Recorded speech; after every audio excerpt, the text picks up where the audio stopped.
Hello student, इस video में हम देखेंगे क्या डीकंपोजिशन रिएक्शन। ओके, प्रीवियसली हमने देखा था कॉम्बिनेशन रिएक्शन, इसमें हम लोग देखेंगे decomposition reaction. What is the decomposition reaction?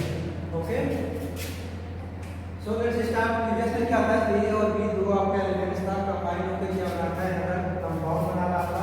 इसमें क्या है, कोई कंपाउंड ए भी हो सकता है और क्या होगा डी उसके उल्टा ए बी।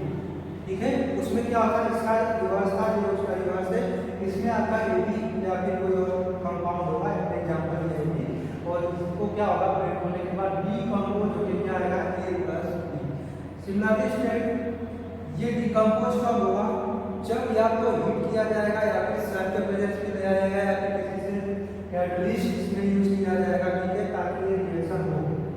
अदरवाइज सिर्फ CH3 का एग्जांपल है आपका लाइमस्टोन का चूना पत्थर। ठीक है, तो इसका अगर सिर्फ रखते रहेंगे तो रिएक्शन तो करेगा नहीं, इसको डीकंपोज अगर कराना है इसके साथ कुछ ना कुछ रिएक्शन करना होगा, कैटलिस्ट सनलाइट या फिर हीट करना होगा। ठीक है, तो इसको अगर आप हीट करते हैं, क्या करेंगे, हीट करेंगे।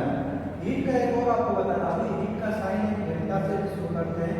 अगर स्टूडेंट आपको यहाँ पे हीट न लिखकर अगर सिर्फ और सिर्फ ऐसे डेल्टा साइन छोड़ दिया हो तो आप यही समझेंगे कि क्या हीट किया जा रहा है, हीट का साइन बता रहे हैं।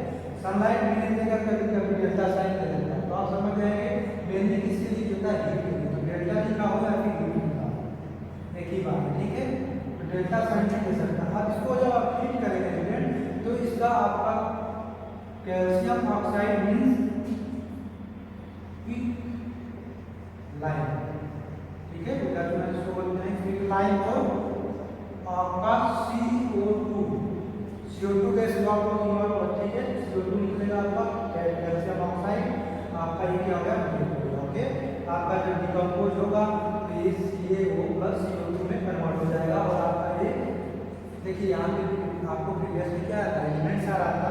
ठीक है, एलिमेंट्स में देखिए CO2 कंपाउंड है, CaO कंपाउंड है, इधर भी क्या है, कंपाउंड है। और कंपाउंड देखिए कैल्शियम, कार्बन और ऑक्सीजन तीन से मिलकर बना है। इसलिए आपको बता रहा था कि कोई जरूरी नहीं कि 2 एलिमेंट से बनेगा, 2 से भी आपका कंपाउंड बनेगा, कोई भी हो सकता है, no problem.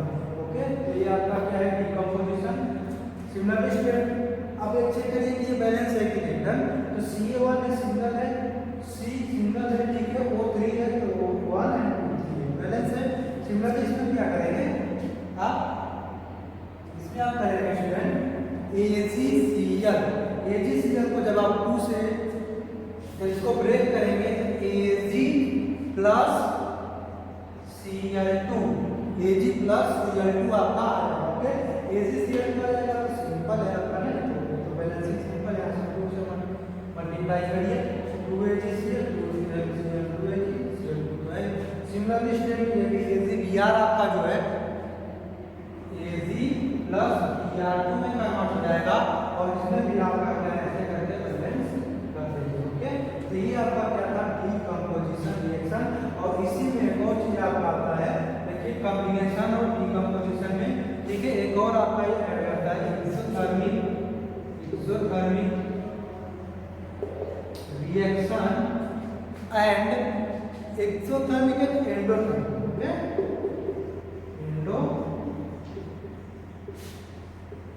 Thermic reaction. Okay, exothermic और एंडोथर्मिक रिएक्शन, इसको भी हम थोड़ा सा देख लेते हैं, एक्सोथर्मिक एंडोथर्मिक क्या होता है, उसके बाद नेक्स्ट टॉपिक होगा। ओके, तो समझते हैं एक्सोथर्मिक एंड एंडोथर्मिक क्या होगा। ओके स्टूडेंट,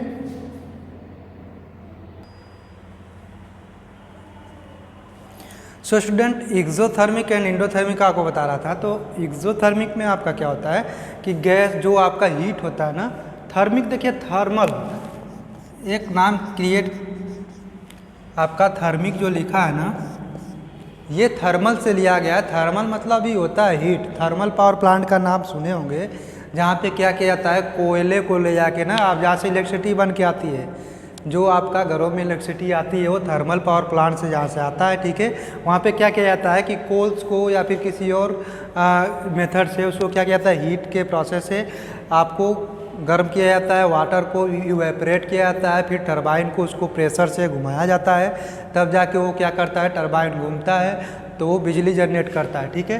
तो वो थर्मल वही होता है, थर्मल से ही मतलब होता है, हीट से मतलब होता है, किससे? थर्मल का मतलब ही होता है हीट से, और हीट इसी से नाम लिया गया एक्जोथर्मिक एंड इंडो। एक्जो से नाम क्लियर है स्टूडेंट, एक्जो मतलब होता है एग्जिट, निकलने के लिए, ठीक है। Means heat is released, means जिस रिएक्शन में हीट रिलीज हो रही होगी, मीन्स प्रोडक्ट साइड में हीट आपको शो होगा, ठीक है। तो जिस रिएक्शंस में आपका क्या होगा, हीट रिलीज हो रही है, निकल रही होगी, जैसे आपने क्या किया था, आप वो चूना लिया था ना, चूना उसको पानी में डाला था, एग्जाम्पल आपको बता रहा था जब रिएक्शन का, तो वो क्या हो रहा था, आपका जिस बर्तन में रखा गया तो हीट हो जा रहा था, ठीक है। वो कुछ देर बाद, हाफ एन आवर बाद वो आप टच करेंगे तो टेम्परेचर इंक्रीज हो गया, हीट हो जाएगा था, तो वो क्या हो रहा था, वो रिएक्शन आप बोल सकते हैं कौन सा, एक्जोथर्मिक रिएक्शन होगा, ठीक है। तो रिएक्शन जिसमें हीट आपका रिलीज हो, इवॉल्व हो, ठीक है, तो वो आपका एक्जोथर्मिक होगा। Reaction in which heat is evolve and release, and लगा लीजिएगा यहाँ पे, and release with the formation of products, ठीक है। फॉर्मेशन ऑफ प्रोडक्ट्स मतलब रिएक्शन होगा तभी तो प्रोडक्ट्स बनेगा, मीन्स तो सिंपल सी बात है, रिएक्शन की ही बात कर रहा है। So formation of products are called exothermic reaction, okay. जैसे burning of natural gas, natural gas आपको पता है क्या होता है? नेचुरल गैस बहुत सारे होते हैं, जैसे कि आपका सिंपल में नेचुरल गैस जिसको आप CH4 बोलते हैं, मीथेन गैस को बोलते हैं, ठीक है। मीथेन गैस को आपको क्या, नेचुरल गैस, इसको मार्स गैस भी बोलते हैं, ठीक है स्टूडेंट। मार्स गैस जहरीली होती है ये, ठीक है। तो मार्स गैस, इसका बर्निंग में कोई चीज़ भी आप जलाएंगे स्टूडेंट तो वो हमेशा ऑक्सीजन के प्रेजेंस में जलती है, ठीक है। जैसे ही आप एक कैंडल को जला रहे हैं, आप खुले में जलाएंगे जलेगा, उसको किसी से आप ढक दीजिए, ठीक है, तो वो बुझ जाएगा। क्यों? क्योंकि उसमें आपका एयर से ऑक्सीजन वो नहीं ले रहा है। तो मीन्स कोई चीज़ जलता भी है तो कौन सा होता है, ऑक्सीजन के प्रेजेंस में जलता है। तो इसको CH4 को अगर आप ऑक्सीजन के प्रेजेंस में जलाएंगे तो ये जो रिएक्शन होगा ये कौन सा होगा, बर्निंग ऑफ नेचुरल गैस, वो जलेगा, आपको हीट जनरेट कराएगा, और क्या है, कार्बन डाइऑक्साइड जनरेट कराएगा, ठीक। सो वैसे ही आपका रेस्पिरेशन प्रोसेस जो होता है, जैसे हम खाना खाते हैं, ठीक है ना, तो रेस्पिरेशन प्रोसेस जो आपका होता है वो भी क्या होता है, उसमें भी हीट आपका इवॉल्व होता है। तो वो आपका रेस्पिरेशन प्रोसेस भी पूछेगा तो किसका एग्जांपल है, एक्सोथर्मिक रिएक्शन का एग्जांपल है। Similarly student endothermic, endo means exit से, आप एंट्री से मान लीजिए अगर जिस रिएक्शन में हीट इन्वॉल्व हो, मीन्स अगर कोई CaCO3 अगर था, इसमें क्या किए थे, इसको हीट किए थे ना, तब जाके आपको क्या होगा, प्रोडक्ट फाउंड हो। मीन्स हीट किस साइड इसमें है, रिएक्टेंट साइड है, और इसमें हीट किस साइड होगी, प्रोडक्ट साइड में होगी। इसमें आउटपुट में हीट निकलेगी, इसमें आप हीट देंगे तब रिएक्शन होगा, ठीक है। तो इसलिए इसको एंडोथर्मिक बोला गया है, और जिसमें आपका हीट निकलती है उसको हम बोलते हैं एक्सोथर्मिक, ओके।